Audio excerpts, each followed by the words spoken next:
Of you. Start. Good morning all of you. देखिए कल मैंने आपको कुछ फ़ोटो भेजी थी, यानी इससे पहले, और आज फिर 2 पेज भेज रहा हूँ जिसमें था बीमी विश्लेषण। अब इसमें सबसे पहले मैंने आपको उस दिन दिया था मूल राशियाँ। मूल देखिए, मूल राशियाँ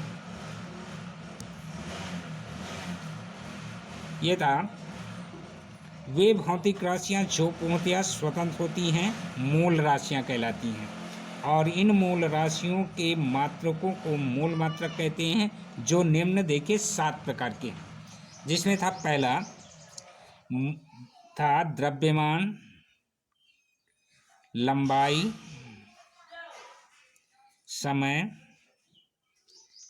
ताप, ज्योत तीव्रता, विद्युत धारा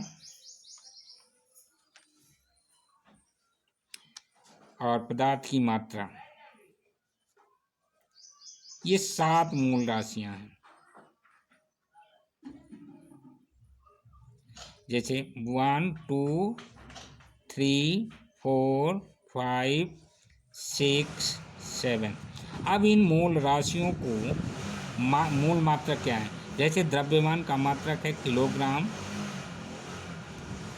लंबाई का मात्रक है मीटर, समय का मात्रक होता है सेकंड, ताप का होता है केल्विन या डिग्री सेल्सियस। तो केल्विन को देखिए केल्विन, और जो तीव्रता का कैंडला, विद्युत धारा का एम्पियर, पदार्थ की मात्रा को हम मोल से लिखते हैं। अब देखिए इनका संकेत, यानी द्रव्यमान का संकेत होता है कैपिटल एम, लंबाई का एल यानी मीटर को, सेकंड को कैपिटल टी से, केल्विन को हम के से, कैंडला को सी डी से, एम्पियर को कैपिटल ए से, और मोल को हम एम ओ एल लिखते हैं। ये हो गया। इसके बाद देखिए हमने आपको व्युत्पन्न राशियाँ, वे भौतिक राशियाँ जो मूल राशियों की सहायता से प्राप्त होती हैं व्युत्पन्न राशियाँ कहलाती हैं। इन व्युत्पन्न राशियों को व्यक्त करने वाले मात्रक व्युत्पन्न मात्रक कहलाते हैं। ये परिभाषा आपको नोट्स में लिखी है, फोटो में देखिए। अब इन भौतिक राशियों की विमाएं, किसी भौतिक राशि का व्युत्पन्न मात्रक ज्ञात करने के लिए मूल मात्रकों पर जो घातें लगाई जाती हैं उन्हें ही भौतिक राशियों की विमाएं कहते हैं, और मूल मात्रक के इस संबंध को सदैव बड़े कोष्ठक में लिखा जाता है, और इन्हें ही बीमी सूत्र कहते हैं। आपके नोट्स में को फोटो में है। अब देखिए बीमाएं हमें फेयर कॉपी में कैसे लिखनी है उसको ध्यान से देखिए। सबसे पहले देखिए हम जैसे क्षेत्रफल, क्षेत्रफल बराबर हम जानते हैं क्या होता है, लंबाई गुणे चौड़ाई। ये लंबाई का हम एल, चौड़ाई को भी एल से, अब दोनों का गुणा कराएंगे ये बन जाएगा एल स्क्वायर। ये हो गया क्षेत्रफल की विमा, और इसको इससे इस तरह आयताकार भाग बॉक्स में घेर देंगे। अब दूसरा था जैसे आयतन। आयतन देखिए हमने पढ़ा है लंबाई गुणे चौड़ाई गुणे ऊंचाई। अब देखिए लंबाई को भी एल से यानी मीटर से, चौड़ाई को भी मीटर से, और ऊंचाई को भी मीटर से। अब जब तीनों का गुणा कराएंगे तो ये बन जाएगा एल क्यूब। ये हो गया आयतन की विमा।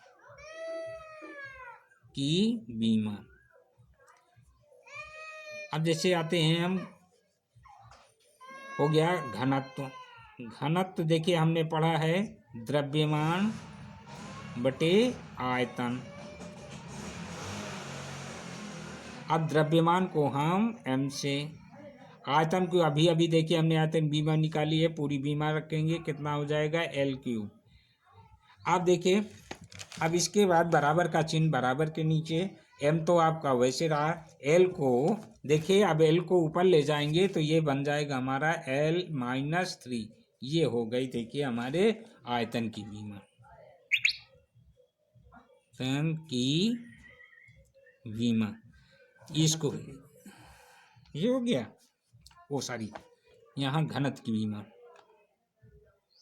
ये हो गया।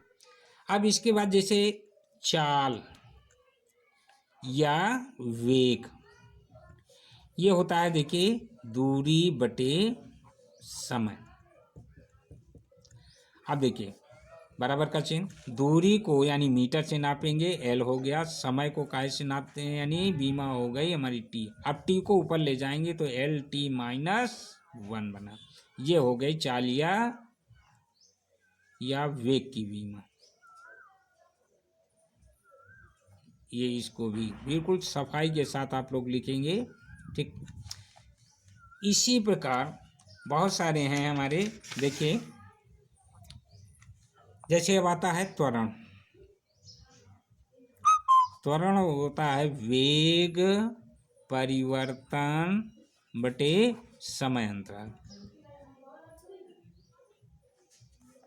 तो देखिए वेग परिवर्तन यानी चाल या वेग की बीमा होती है एल टी माइनस 1 और समय अंतराल का हो गया टी। अब जब वो टी को ऊपर ले जाएंगे तो ये बनेगा एल टी माइनस 2, ये हमारा हो गई त्वरण की बीमा। अब देखिए अगला, जैसे बल, बल बराबर होता है हमारा द्रव्यमान गुणित त्वरण।